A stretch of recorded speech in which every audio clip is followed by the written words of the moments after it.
नमस्ते, मैं विक्की गोफोर्थ पार्नेल हूँ। मैं एक और सपना साझा करने आई हूँ जो मुझे आज सुबह 4:12:25 को मिला। मैंने इसे 3 बजे लिखना शुरू किया और यह 3:12 एएम पर जर्नल में दर्ज किया गया। मुझे माफ़ करें और मैं आपसे प्रार्थना में इसे यीशु मसीह के पास ले जाने के लिए कहती हूँ। इसे आज़माएँ, परखें और समझें जैसा कि हमें बुलाया गया है, सभी चीज़ों को साबित करें। हम एक अद्भुत भगवान की सेवा करते हैं। तो जो कुछ भी साँस लेता है, वह प्रभु की स्तुति करे। उन्होंने ये सब हमारे लिए बनाया। वो एक शक्तिशाली भगवान है। आइए प्रार्थना करें। इसे द गोल्डन हेलमेट ड्रीम शीर्षक दिया गया है। परमपिता परमेश्वर, मैं यीशु मसीह की पवित्र आत्मा के नाम में आपके पास आती हूँ, आपके सामने समर्पित होती हूँ और कहती हूँ कि मार्गदर्शन करें। मैं यीशु मसीह के नाम में आपके सामने समर्पित होती हूँ। आपकी पूर्ण इच्छा सभी चीज़ों में पूरी हो। प्रभु, मैं आपकी स्तुति करता हूँ। मैं यह प्रार्थना यूहन्ना 14:13-14 में करता हूँ। जो कुछ मैं आपके नाम में मांगता हूँ, आप करेंगे। यह किया जाएगा ताकि आप यीशु मसीह के माध्यम से महिमा प्राप्त करें। और यीशु मसीह ने कहा, जो कुछ भी मैं आपके नाम में मांगता हूँ, मैं करूँगा। मुझे माफ़ करें, ताकि मैं जानता हूँ कि इसका मतलब है जब मेरा मेरा जीवन आपकी इच्छा के साथ मेल खाता है और मैं आज्ञाकारी बनने की कोशिश कर रहा हूँ। और प्रभु, मैं आज लोगों के लिए प्रार्थना कर रहा था और आपने मुझे दिखाया कि कुछ ऐसे हैं जो युद्ध करना नहीं जानते, लेकिन वे जो जानते हैं उसमें वफादार बने रहते हैं। और प्रभु, मैं सभी के लिए शक्ति की प्रार्थना करता हूँ, सभी के लिए शक्ति। और आपने मुझे इस पर एक शब्द दिया और मैं प्रार्थना कर रहा हूँ कि इसे साझा करना है या नहीं। मैं आपकी स्तुति करता हूँ प्रभु। मैं प्रार्थना करता हूँ और घोषणा करता हूँ, कोई प्रतिशोध, प्रतिकार, हस्तक्षेप, बाधाएँ, निगरानी, जासूसी, बदला, षड्यंत्र, योजनाएँ, जाल, ट्रिगर, छिपे हुए जाल, जादू टोना बोले या बुदबुदाए या झाँके या जो भी आप करना चाहें, हस्ताक्षरित जो भी हो, नहीं होगा। कोई शारीरिक, आध्यात्मिक हमले या संयुक्त मनोवैज्ञानिक ऑपरेशन, ऐसी सभी चीज़ें जो आप जानते हैं, परमपिता परमेश्वर, कभी भी मेरे कदम बढ़ाने और वह करने से जो आपने मुझे करने के लिए बुलाया है, इसे अपने खून में सील कर दें। सभी जो इसे सुनते हैं, जिन्हें आप इसे सुनने के लिए खींचते हैं, सत्य प्राप्त करें। आपका सत्य यीशु मसीह। आपने यूहन्ना 14:6 में कहा, मैं मार्ग, सत्य और जीवन हूँ। कोई भी मेरे बिना पिता के पास नहीं आता। आप स्वर्ग जाने का एकमात्र मार्ग हैं यीशु मसीह। आप किसी और तरीके से स्वर्ग नहीं जा सकते। यदि आप यीशु मसीह को अपने हृदय में स्वीकार नहीं करते और उन्हें अपना प्रभु नहीं बनाते, तो आप स्वर्ग नहीं जा सकते। आप मर जाएँगे और आप नरक में जाएँगे और फिर आग की झील में फेंक दिए जाएँगे। तो परमपिता परमेश्वर, हमें जितना हो सके उतने खोए हुए लोगों तक पहुँचने में मदद करें, आपकी महिमा के लिए। अब कोई भी हमला जो शुद्धिकरण, परीक्षा, परीक्षण किसी भी कारण से सीखने के लिए भेजा गया हो सकता है, पिता, उसे अनुमति दी गई हो। हमारे पास एक नया जादू था, जादूगरी जो उन्होंने कल या परसों भेजी थी। इन कुछ दिनों में से एक और आपने इसे गुज़रने दिया क्योंकि हमने इसे पहले नहीं देखा था। मैं आपका धन्यवाद करता हूँ। मैं आपका धन्यवाद करता हूँ क्योंकि एक बार जब आपने हमें बताया कि ये क्या था, तो ये साफ हो गया। आप अद्भुत हैं। सारी शक्ति आप में है यीशु मसीह, सारी शक्ति आपके नाम में है और मैं आपकी प्रशंसा करता हूँ। मैं आपकी प्रशंसा करता हूँ। मैं आपकी प्रशंसा करता हूँ। प्रभु, मैं आपसे प्रेम करता हूँ और मैं आपकी प्रशंसा करता हूँ। मैं आपकी प्रशंसा करता हूँ। मैं आपकी प्रशंसा करता हूँ। किसी भी प्रकार के हमले में बुलाए गए और भेजे गए किसी भी दानव को यीशु मसीह के नाम में अनंत जंजीरों में बांध दिया गया है, मत्ती 18:18 के अनुसार। और यदि कोई मोहित जादू किया गया हो या ऐसा कुछ हो, तो सभी डोरियां काट दी गई हैं। भजन संहिता 129:4 पर खड़े होकर वह दुष्टों की डोरियों को काट देता है, उन्हें अलग कर देता है। यह यीशु मसीह की शक्ति है और मैं यह यीशु मसीह के नाम में करता हूँ। अब यीशु मसीह के नाम में मैं यहाँ एक सुरक्षा दीवार के लिए प्रार्थना करता हूँ और दानवों को गहरे कष्टों और भारी बोझों के साथ गर्त में भेजता हूँ, ये अनुरोध करते हुए कि उन्हें वहां तब तक रखा जाए जब तक उन्हें आग की झील में नहीं फेंका जाता। हे मेरे भगवान, यीशु मसीह के नाम में क्षमा करें। तो पिता परमेश्वर, यीशु मसीह के नाम में मैं प्रार्थना करता हूँ कि आप इसे वहां भेजें जहां इसकी आवश्यकता है। आपकी महिमा के लिए और किसी अन्य के लिए नहीं। आपकी महिमा के लिए, पिता परमेश्वर आपकी महिमा के लिए। और आपके शब्द हैं कि कमज़ोर कहें, मैं मज़बूत हूँ, हम उसमें मज़बूत हैं। हमारे कान खोलें, हमारे मन की आँख को साफ़ करें। पिता परमेश्वर, हर प्रकार की जादू-टोना की चालबाज़ी जो वे आपके बच्चों के खिलाफ़ इस्तेमाल करने की कोशिश करते हैं, मैं उसे यीशु मसीह के नाम में नष्ट करता हूँ। और जो आने वाले हैं, आपके शब्द कहते हैं कि आपकी भेड़ें आपकी आवाज़ को जानती हैं और जानती हैं कि वे उसका अनुसरण नहीं करेंगी। तो पिता परमेश्वर, ये आपका वचन है। तो किसी भी प्रकार की बाधाओं को दूर करें, चाहे वह वातावरणीय हो या कुछ और। यीशु मसीह के नाम में मैं प्रार्थना करता हूँ और मांगता हूँ और अपने बच्चों तक पहुँचे, जैसे भी आप चुनें, क्योंकि हर बच्चा अलग होता है। और मैं ये आपके नाम में प्रार्थना करता हूँ, यीशु मसीह। आमीन। हालेलुया। इसके लिए माफ़ करें, मेरे बाल मेरी नाक को खुजला रहे हैं। हालेलुया। मेरे पास इसके साथ जाने के लिए एक सपना है। मुझे माफ़ करें। मैं आम तौर पर यहाँ बैठने के लिए एक तकिया का उपयोग करता हूँ। तो ईश्वर सभी चीज़ों में अच्छा है। एक समय था जब मुझे दुश्मन के हमलों के कारण हुई विभिन्न चीजों के कारण एक तकिया रखना पड़ता था। अब मुझे इसकी जरूरत नहीं है। यीशु मसीह ने मुझे बहुत हद तक ठीक कर दिया है। अभी भी उपचार प्रक्रिया में हूँ, लेकिन मैं उपचार में विश्वास करता हूँ। जब मेरा बेटा 2.5 महीने का था, तब मैं एक कार दुर्घटना में था। मेरी बेटी 2 साल की थी। कहीं नहीं, हाँ, मुझे लगता है कि वह लगभग 2 साल की थी। खैर, फिर भी उसने मेरे दोनों टखनों को कुचल दिया और उन्होंने कहा कि मैं कभी नहीं चल पाऊंगी। और मैंने कहा, आप मेरे भगवान को नहीं जानते। 6 महीने बाद मैं दर्द के साथ चल रही थी, लेकिन मैं चल रही थी। हल्लेलुया। बिना किसी थेरेपी के। कोई थेरेपी नहीं। हल्लेलुया। ईश्वर अच्छा था, वह अब भी अच्छा है। यह सपना तब शुरू हुआ जब मैंने खुद को एक ऐसी दुनिया में पाया जहां सब कुछ अंधकारमय लग रहा था। ऐसा लग रहा था जैसे उस पर अंधकार का एक आवरण था, मानो सब कुछ छाया में ढल गया हो। मैं इसे देख सकता था जैसे मैं इस सपने में खुद को देख रहा था और साथ ही इसमें मौजूद भी था। तो मैं इस सपने में हूँ, लेकिन मैं इसे देख भी रहा हूँ। मैं इस सपने में वही हूँ जैसा मैं अभी हूँ। पूरी दुनिया युद्ध में थी, लेकिन ऐसा युद्ध जिसे हम देख नहीं सकते थे। जैसे ही मैं रोजमर्रा की जिंदगी में आगे बढ़ रहा था, मैंने खुद को असंतुष्ट और नाखुश पाया। मैंने टहलने का फैसला किया। अचानक मेरे सामने एक चौड़ा, विस्तृत रास्ता था। यह पास की पहाड़ी की ओर जाता हुआ प्रतीत हो रहा था। मुझे पहाड़ी की दिशा में चलने की ओर खिंचाव महसूस हुआ। मैं अपनी इस यात्रा पर समान गति से चलने लगा। जैसे ही मैं पहाड़ी के आधार पर पहुंचा, मैंने देखा कि रास्ता संकरा हो गया था। हालांकि रास्ते के बाहर के दोनों ओर साफ था, लेकिन वहां कांटेदार झाड़ियां थीं, जिनकी शाखाएं रास्ते के चलने वाले क्षेत्र में फैली हुई थीं।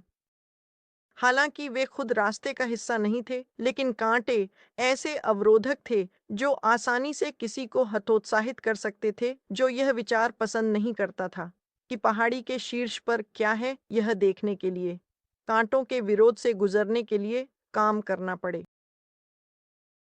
जैसे ही मैं रास्ते पर आगे बढ़ा, मैं कांटेदार शाखाओं से मिलने पर रुक जाता और आगे बढ़ते हुए उन्हें सावधानी पूर्वक रास्ते से हटाता। कभी-कभी मेरे गुजरने के प्रयास में कांटे मेरे कपड़ों में फंस जाते या मेरी त्वचा को चुभ जाते, जिससे मेरी प्रगति में बाधा आती और मुझे कुछ चोट लगती। कई अन्य लोग रास्ते में बाधा डालने वाले कांटों से हतोत्साहित हो सकते थे, लेकिन मैं किसी तरह इस पहाड़ी के शीर्ष की ओर खींच रहा हूँ। समझने के बाद माफ कीजिए। अपने कपड़ों को पकड़ने वाले कांटों की पकड़ से खुद को फिर से छुड़ाने के बाद, मैं यह देखने और जानने के लिए और अधिक दृढ़ हो गया कि इस पहाड़ी पर क्या है। यह कौन सी शक्ति है जो मुझे यहाँ खींच लाई है। हालांकि यह एक पहाड़ी थी और कोई पर्वत नहीं। जब मैं अंततः शीर्ष पर पहुंचा, तो मैंने पाया कि मैं उन कांटेदार झाड़ियों की शाखाओं से लड़ते लड़ते थक गया था, जो उगाई थीं या जानबूझकर उन लोगों के लिए लगाई गई थीं जो पहाड़ी की चोटी तक जाने का रास्ता चुनते थे। माफ कीजिए।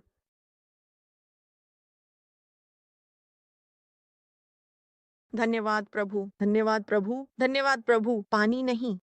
अचानक जब मैं पहाड़ी के शीर्ष पर नीचे उतरा, तो मैंने देखा कि एक उज्जवल प्रकाश उस क्षेत्र पर गिरा था, जिससे मुझे एहसास हुआ कि मैं जिस दुनिया में रह रहा था, वह वास्तव में इस तुलना में कितनी अंधेरी थी। मैंने उस उजाले से एक आवाज सुनी, आओ। यह एक ऐसी आवाज थी जिसे सुनकर मुझे किसी तरह आश्वासन मिला कि मुझे यहाँ होना चाहिए। मैंने एक पल के लिए संकोच किया, क्योंकि मुझे नहीं पता था कि उस प्रकाश के अंदर मुझे क्या मिलेगा। लेकिन फिर मुझे याद आया कि यहाँ तक पहुँचने के लिए सभी कांटों के बीच से गुजरने की लड़ाई कैसी थी। इसलिए बड़ी दृढ़ता के साथ मैंने एक कदम आगे बढ़ाया। जैसे ही मैं प्रकाश में प्रवेश किया, मैंने एक क्रॉस देखा, और इस लकड़ी के क्रॉस पर एक आदमी था जो खून से लथपथ और पीटा हुआ, चोटिल और नग्न था।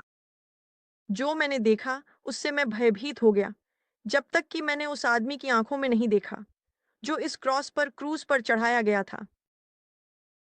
उनकी आंखें प्यार से भरी हुई थीं, गहरे प्यार से, यहाँ तक कि उस महान पीड़ा के बीच भी जो वह स्पष्ट रूप से सह रहा था। खून उसके शरीर और पैरों से बह रहा था, उसके नीचे की जमीन पर गिर रहा था। उसके पैरों के नीचे एक सुनहरा हेलमेट था, जो अपने डिजाइन में सरल था, लेकिन देखने में सुंदर भी था। जैसे ही मेरी आंखें उन दोनों पर स्थिर हो गईं, मैंने सुना कि क्रॉस पर आदमी ने एक आश्चर्यजनक रूप से मजबूत, आश्वस्त करने वाली आवाज में बात की। जो कोई भी मेरे पास आता है, वह मुझे अपने दिल में बुलाकर, अपने पापों की माफी मांगकर उद्धार का हेलमेट प्राप्त कर सकता है।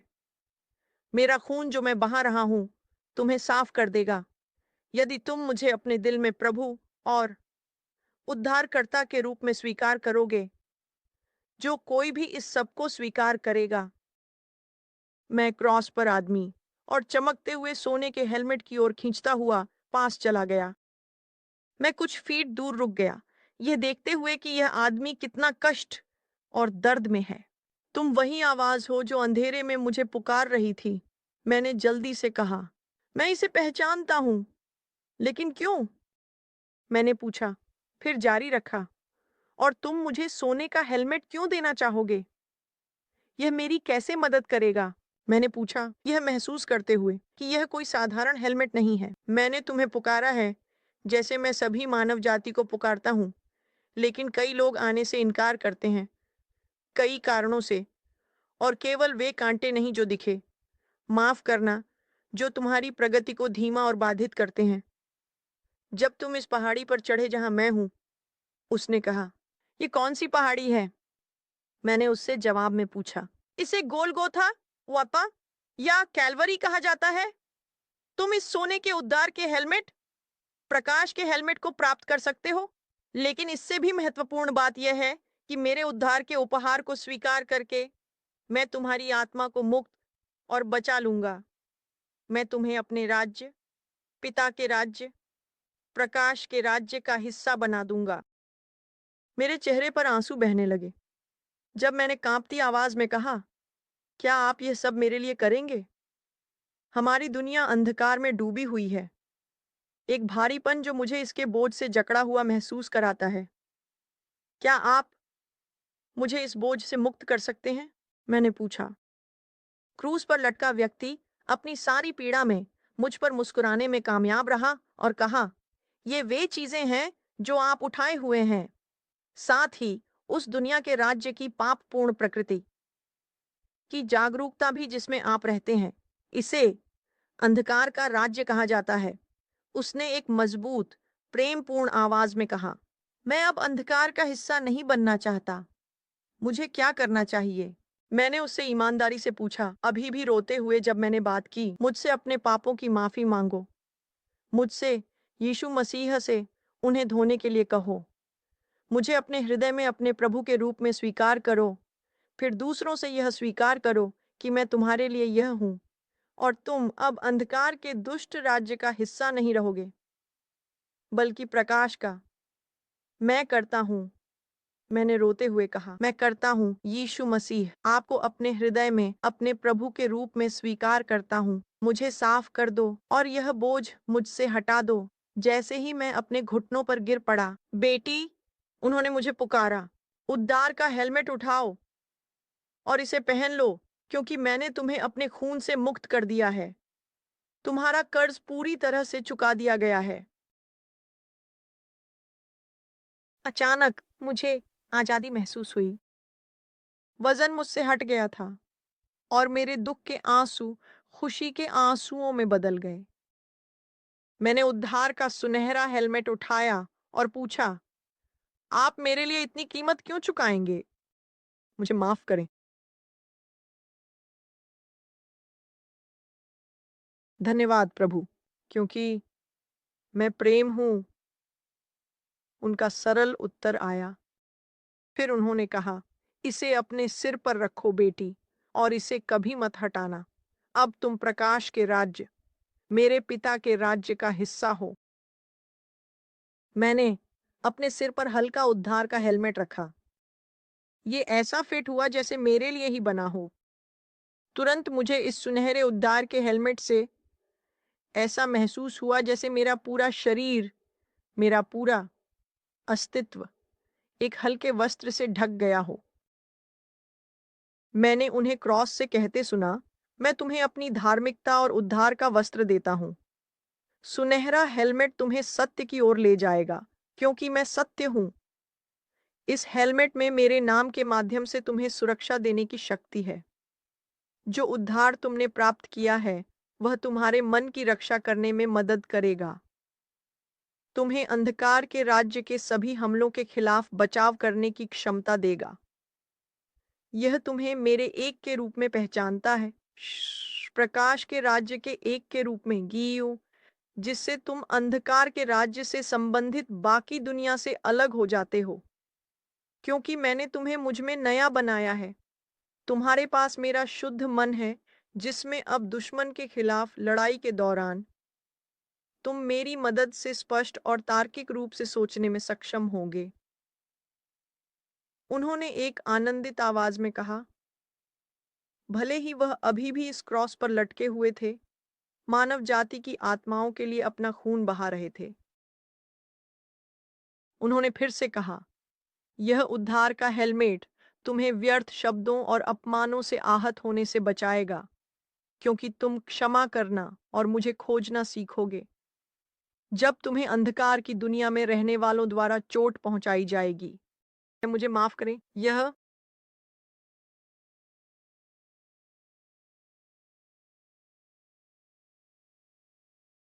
उद्धार का हेलमेट, यह उद्धार का उपहार जो मैंने तुम्हें दिया है बेटी। धन्यवाद प्रभु, तुम्हें इस दुनिया पर मेरे माध्यम से विजय पाने की शक्ति देगा। जैसे जैसे तुम मुझे अधिक जानने लगोगी, तुम उस शक्ति को समझोगी जो मेरे पास है और जो मैंने तुम्हें भगवान के पुत्र के रूप में दी है, जो केवल तब बढ़ेगी जब तुम्हारा मेरे प्रति ज्ञान बढ़ेगा। युद्ध मन में शुरू होता है बेटी, इसलिए इसे कभी भी मत हटाना। मुझे स्वीकार करके अब तुम मेरा नाम धारण करती हो और इसमें जो शक्ति है। उन्होंने अपनी बात समाप्त की। मैंने आश्चर्य से उनकी ओर देखा, इस यीशु मसीह के प्रेम पर, जो दोनों भगवान और मनुष्य थे। जैसे उनके प्रति मेरा प्रेम फिर से मुझ पर छा गया। धन्यवाद, मैंने धीरे से कहा, अभी भी अपने घुटनों पर, जहां मैं गिर गई थी। आपका स्वागत है, उन्होंने धीरे से कहा, और फिर जोड़ा, तुम इसके लायक थीं, बेटी। जो भी मुझे अपने प्रभु के रूप में स्वीकार करते हैं, वे इस कीमत के लायक हैं। यीशु मसीह, अगर आपने हमारे पापों के लिए बलिदान दिया, तो आप अभी भी उस क्रूस पर क्यों लटके हुए हैं? मैंने पूछा। बेटी, मैं नहीं, मैंने उन्हें कहते सुना, लेकिन इस बार उनकी आवाज ऊपर से नहीं, बल्कि मेरे बगल से आई। मैंने आश्चर्य से ऊपर देखा और उन्हें वहां ठोस, शुद्ध सफेद में खड़े देखा, सिवाय एक चौड़ी सुनहरी पट्टी के जो उनके छाती के चारों ओर थी। उसे देखकर मेरा मुंह खुला रह गया। उन्होंने उस क्रॉस की ओर इशारा किया जिस पर वह पहले थे न और कहा, लेकिन यह वही है जो मैंने क्रॉस पर किया है और मेरे खून का बहना ही उन सभी के लिए उद्धार का उपहार संभव बनाता है जो आएंगे। यही वह स्थान है और यही वह तरीका है जिससे उद्धार संभव हुआ। गिरे हुए मनुष्यों की आत्माओं का उद्धार, एक गिरे हुए मनुष्य का, उन्होंने कहा। और फिर मैं जाग गया। प्रार्थना में लें, यीशु मसीह के नाम में आजमाएं। 1 थिस्सलुनीकियों 5:21। सभी चीजों को प्रमाणित करें, उस पर दृढ़ रहें जिसे आप जानते हैं, उस पर दृढ़ रहें जो अच्छा है। और फिर 1 यूहन्ना 4:1 में हर आत्मा पर विश्वास न करें, बल्कि आत्माओं को परखें कि वे परमेश्वर की हैं या नहीं। वे वैसे ही हो सकते हैं। यदि आप वचन में इसे आजमाना, जांचना और समझना नहीं सीखते तो आप धोखा खा सकते हैं। लेकिन परमेश्वर सब कुछ कर रहे हैं जो वे कर सकते हैं और इस वचन में हमें सब कुछ दे रहे हैं जिसकी आवश्यकता है। यदि हम सुने, पढ़ें, प्रार्थना करें और जैसा हमें बताया गया है वैसा करें, उपवास करें और उपासना करें, तब हमारे पास उत्तर होंगे और हम धोखा नहीं खाएंगे। मुझे माफ करें। धन्यवाद यीशु। लेकिन अगर हम खुद को धोखा खाते हुए पाते हैं तो मैं सच में मानता हूं कि अगर आप भगवान के बच्चे हैं और सच्चाई की खोज कर रहे हैं, सुनो, तो वह इसे प्रकट करेंगे ताकि आप सही रास्ते पर वापस आ सकें, क्योंकि वह अपने बच्चों को बनाए रखने के लिए जो भी करना होगा करेंगे। ठीक है, अब वह जहां बात कर रहे हैं, उन्होंने मुझे इसे देखने के लिए कहा और मैं था, वाह। उन्होंने फिर कहा, यह उद्धार का हेलमेट आपको व्यर्थ शब्दों और अपमान से आहत होने से बचाएगा, क्योंकि आप क्षमा करना और मुझे खोजना सीखते हैं जब आपको उन लोगों द्वारा चोट पहुंचाई जाती है जो अभी भी अंधकार की दुनिया में हैं। तो चलिए आहत होने का अर्थ देखते हैं। आहत होना गर्व की एक शाखा है। दूसरे शब्दों में यह गर्व की एक शाखा है। आहत होना एक व्यक्तिगत चुनाव है। आपको किसी चीज से आहत होने का चुनाव करना होता है। आहत होना गर्व की एक शाखा है, अधिक सटीक रूप से आत्मगर्व। यह आत्म महत्व का गर्व है जो मामूली बातों को अधिक संवेदनशीलता से महसूस करने की ओर ले जा सकता है, जिससे आहत होना आसान हो जाता है। यह किसी के अहंकार और आत्मसम्मान की रक्षा करने के तरीके के रूप में भी उपयोग किया जाता है, विशेष रूप से जब किसी के विश्वास या मूल्यों को चुनौती दी जाती है। इसलिए आहत होना गर्व में कदम रखना है। इसे प्रार्थना में यीशु मसीह के पास ले जाएं। देखने में सरल, मुझे लगता है कि मैंने बस कुछ डालने की कोशिश की। मेरे पास एक विचार था, लेकिन जब प्रभु ने इस बारे में और आहत होने के बारे में बोलना शुरू किया, क्योंकि मत्ती 24:10 में यह कहा गया है कि एक समय आएगा जब हर कोई आहत होगा, क्योंकि यह दुनिया अब आत्म केंद्रित है, हर कोई अपने बारे में सोचता है। और मैंने कुछ ऐसा डाला जब मैं खोज कर रहा था। मैंने ये कैसे किया? पवित्र आत्मा। मैंने बस कहा, क्या आहत होना गर्व की एक शाखा या उपशाखा है? बम हर तरह की चीजें सामने आई। तो आप जानते हैं, तो फिर से इसे प्रार्थना में यीशु मसीह के पास ले जाएं। यही हमें करना है। हमें सब कुछ आजमाना, परखना और समझना होगा, और मैं यह तब तक कहता रहूंगा जब तक मेरी आखिरी सांस, क्योंकि हमें परमेश्वर के वचन द्वारा निर्देशित किया गया है और इस वचन में जो कुछ भी करने के लिए हमें निर्देशित किया गया है, यूं हमें उसे करना चाहिए। ये नहीं है? क्या आप कृपया करेंगे? देखो, कई बार आप कहेंगे, देखो, आप जानते हैं, मैं तुम्हें सांपों और बिच्छुओं पर चलने की शक्ति देता हूँ और दुश्मन की सारी शक्ति पर। लूका 2:29। देखो, ध्यान दो, मुझे सुनो, यह महत्वपूर्ण है। देखो, ध्यान दो। लेकिन जब हमारे पास सारी शक्ति होती है तो इसका मतलब है कि हमारे पास यीशु मसीह के माध्यम से, उनके नाम के माध्यम से, उनकी शक्ति के माध्यम से दुश्मन को हराने और एक विजयी जीवन जीने के लिए सब कुछ है। लेकिन हमें दुनिया को छोड़ना होगा। हमें दुनिया को छोड़ना होगा। आप दोनों एक साथ नहीं रख सकते। आप पाप और धन की सेवा नहीं कर सकते। आप धन और प्रभु की सेवा नहीं कर सकते। आप सेवा नहीं कर सकते। मैं इसे यीशु मसीह के नाम में फटकारता हूँ। मुझे माफ़ करें, मैं अटक गया, मेरे गले में एक कीड़ा फँस गया। इसके लिए धन्यवाद, माफ़ करें। ये मेरी प्रोटीन पसंद नहीं है। आप दुनिया की सेवा नहीं कर सकते और यीशु मसीह की सेवा नहीं कर सकते। यीशु मसीह के नाम में मैं इस पर अधिकार लेता हूँ और इसे रुकने का आदेश देता हूँ। मैं इसे ढीला करता हूँ और यीशु मसीह के नाम में इसे दूर फेंकता हूँ। वे यीशु मसीह के नाम में बाधित नहीं होंगे, क्योंकि मैं यहाँ अपनी महिमा के लिए नहीं हूँ। मैं यहाँ अपने लिए नहीं हूँ। मैं यहाँ प्रभु का काम करने के लिए हूँ। और मैंने सीखा है कि जो मुझ में है, वह उससे बड़ा है जो दुनिया में है। इसका क्या मतलब है? यीशु मसीह जो मुझ में है, वह इस दुनिया में किसी भी चीज़ और किसी से भी बड़ा है। उन्हें रोका नहीं जा सकता। हमें उनकी शक्ति, उनके नाम की शक्ति में खड़ा होना और इसे समझना होगा। वह अजेय हैं, वह अपराजेय हैं, वह सर्वशक्तिमान है। वह क वह कुलुस्सियों 2:15 में कहते हैं, उन्होंने दुश्मन, सभी गिरे हुए स्वर्गदूतों, राक्षसों, सभी दुश्मनों का प्रदर्शन किया अपने आप। क्यों? क्योंकि सारी शक्ति उन्हें दी गई है। फिलिप्पियों 2:9।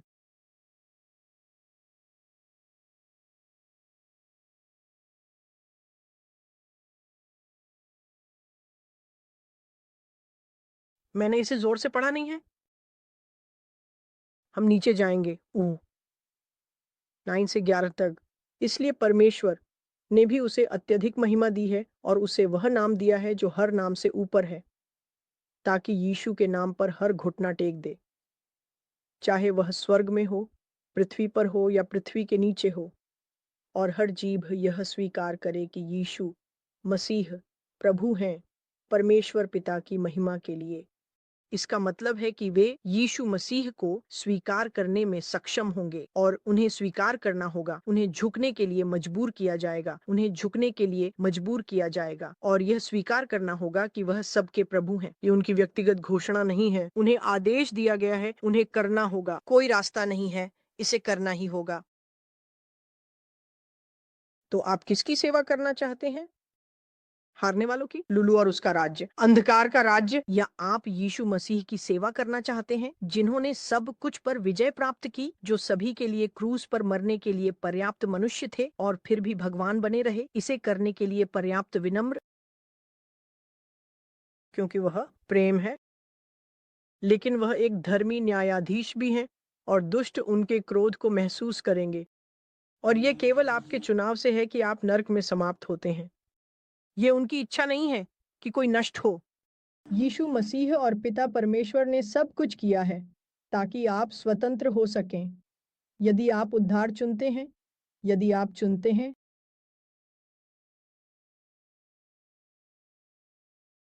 ठीक है। इससे पहले कि मैं आगे बढ़ूं, यदि आप यीशु मसीह को अपने प्रभु और उद्धारकर्ता के रूप में नहीं जानते हैं, तो अब समय है खेलना बंद करने का। ये समय है, क्योंकि वह हमेशा आपके दिल के दरवाजे पर दस्तक नहीं दे सकते। ऐसे समय होते हैं जब वह प्रयास करता है और प्रयास करता है और संघर्ष करता है और दोषी ठहराता है और दोषी ठहराता है, और फिर वह बस कहता है, ठीक है, मैं समाप्त कर चुका हूँ। हाँ, वह करेगा। वह प्रस्थान करेगा। पवित्र आत्मा दोषी ठहराना बंद कर देगा। प्रत्येक व्यक्ति के पास कितने मौके होते हैं, मुझे नहीं पता। प्रभु दिल को जानता है। प्रभु दिल को जानता है। प्रभु प्रभु यीशु मसीह हैं। तो यदि आप आज यीशु मसीह को अपने दिल में स्वीकार करना चाहते हैं, तो मूर्खता करना बंद करें। अपनी आत्मा के साथ रूसी रूलेट खेलना बंद करें, और शायद संभवतः अपने परिवार का भी। यदि आप एक माता-पिता हैं या बच्चों के प्रभारी कोई व्यक्ति हैं, या यहाँ तक कि कोई व्यक्ति जिसे लोग आदर्श मानते हैं, वे आपके उदाहरण का अनुसरण करते हैं। कृपया मेरे साथ यह प्रार्थना करें, यीशु मसीह, मेरे दिल से बात करें, मेरी ज़िंदगी बदल दें। मैं आपसे अनुरोध करता हूँ कि आप मेरे दिल में आएँ और मेरे प्रभु बने। मेरे सभी पापों को क्षमा करें, मुझे अपने अनमोल रक्त से शुद्ध करें। अब मैं यहाँ और अभी स्वीकार करता हूँ कि आप परमेश्वर के पुत्र हैं, जो इस पृथ्वी पर ईश्वर और मनुष्य दोनों के रूप में कुंवारी जन्म से आए। और मैं स्वीकार करता हूँ और विश्वास करता हूँ कि आपने मेरे लिए क्रूस पर प्राण दिए, कि आप फिर से विजयी होकर उठे। आपको पिता परमेश्वर के माध्यम से सभी शक्ति दी गई।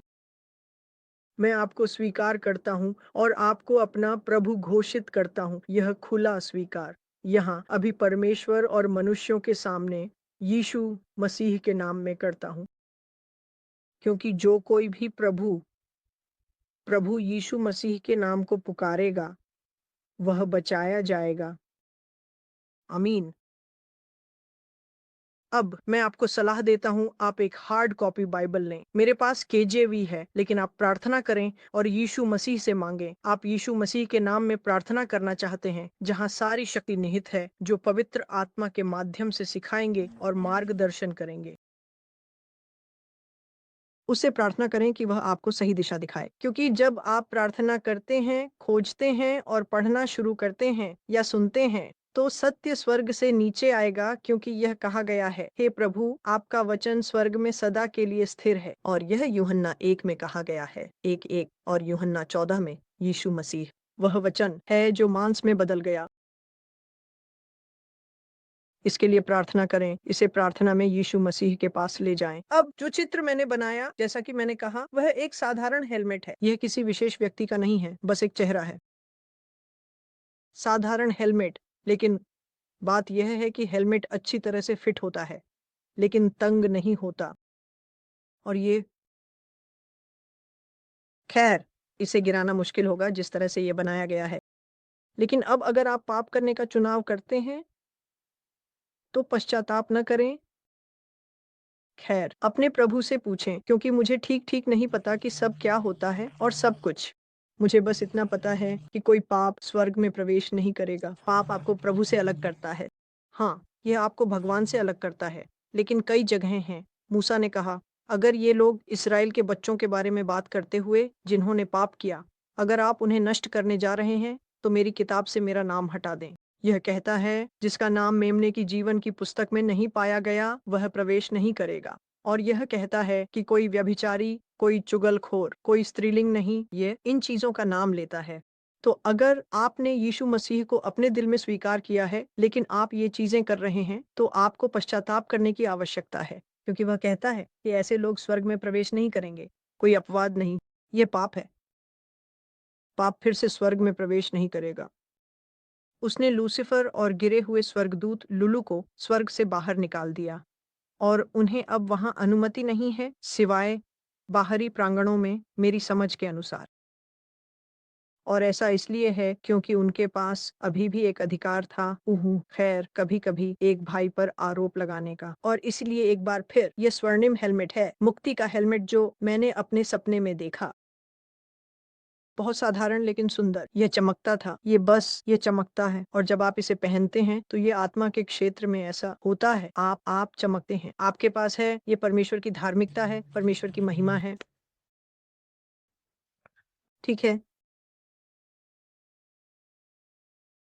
भगवान का आशीर्वाद हमेशा यीशु मसीह के खून के नीचे रहें। परमेश्वर के वचन में बने रहें। यदि आप पराजित, थके हुए महसूस कर रहे हैं, तो यीशु मसीह ने कहा, कमजोर कहें कि मैं मजबूत हूँ। जो प्रभु की प्रतीक्षा करते हैं, वे अपनी ताकत को नवीनीकृत करेंगे। पहली चीज जो मैं जांचूंगा, क्या चीजों ने आपको विचलित कर दिया है, और क्या इससे आप यीशु मसीह और परमपिता परमेश्वर की उपस्थिति में कम समय बिता रहे हैं? ये पहली चीज है जिसे जांचना चाहिए। क्या आपकी बाइबल अध्ययन या बाइबल पढ़ने की आदत कम हो गई है? क्या आपके अकेले समय में प्रभु यीशु और परमपिता के संग समय कम हो गया है? क्या आप आराधना कर रहे हैं? यह कहता है, प्रभु की खुशी मेरी ताकत है। वहाँ अध्याय पद पर पद हैं जो हमें छोड़ने के बारे में हैं। उसकी खुशी, खुशी प्रभु की हमारी ताकत है। यह नहेमायाह में कहा गया है। तो इसका क्या मतलब है? वापस समय बिताने की ओर लौटें। अगर आप समय बिता रहे हैं, अगर आप थके हुए पराजित महसूस कर रहे हैं, तो फिर से संगठित होना है, ध्यान केंद्रित करना है, अपने आप से संदेह और मृत्यु की बातें करना बंद करना होगा। यह कहना होगा कि उसके साथ सब कुछ संभव है, कमज़ोर कहें, मैं मजबूत हूँ। जो लोग प्रभु की प्रतीक्षा करते हैं, उन्हें अपनी ताकत को नवीनीकृत करना चाहिए। उन्हें चीलों के पंखों की तरह उठना चाहिए। वे दौड़ेंगे और थकेंगे नहीं। उन्हें चलना चाहिए और बेहोश नहीं होना चाहिए। यीशु मसीह के साथ समय बिताएं क्योंकि यही हो रहा है। वहाँ वहाँ अंतरंगता की कमी है, आ रही है और इसका मतलब ये नहीं है कि आप उनसे प्यार नहीं करते। इसका मतलब है कि जीवन आपको यीशु मसीह और पिता परमेश्वर के साथ समय बिताने से विचलित करने की कोशिश कर रहा है। इसे आज़माएँ, परखें और समझें। सभी चीज़ों में आज़माएँ, परखें और समझें। भगवान का आशीर्वाद हमेशा यीशु मसीह के खून के नीचे रहे और निश्चित रूप से जानें कि वह आ रहे हैं, लेकिन इस पासओवर पर नहीं। अलविदा अभी के लिए